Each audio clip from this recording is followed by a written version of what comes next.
Yeah, so I work for Castrol Lubricants, the automotive division. And Castrol, as you're probably aware, is made up of several key consumer brands. Castrol GTX, you might remember from back in the day, in the 80s, with lots of advertising.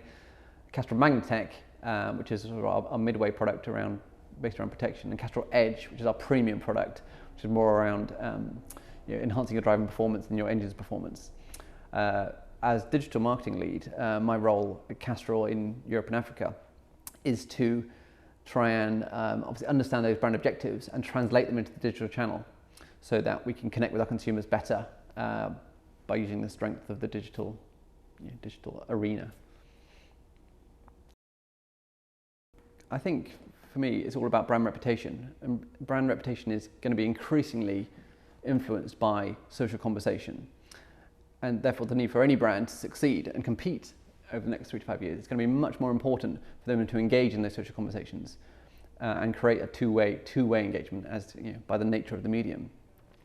And really, that has to be baked into the brand management process. So when you're planning your brand communications, you really have to, as a business and as a brand, understand the opportunities that will arise from that conversation.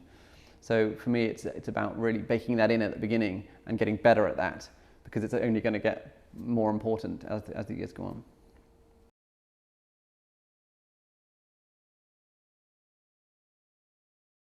Okay, so what I see as some of the biggest challenges for UK businesses, for social media across the board, are really the misunderstanding of the role of each of the social channels, and maybe trying to force fit them into any communications, short or long term. Clearly, it's not always appropriate to open up a Facebook page. It may be more appropriate to do targeted Facebook advertising. Similarly with Twitter or blogger outreach, there'll be times when they're relevant for one brand and not for another. So it's really making sure you understand that at the beginning, and as I said earlier, really then using that understanding and baking it into your overall planning for your communications.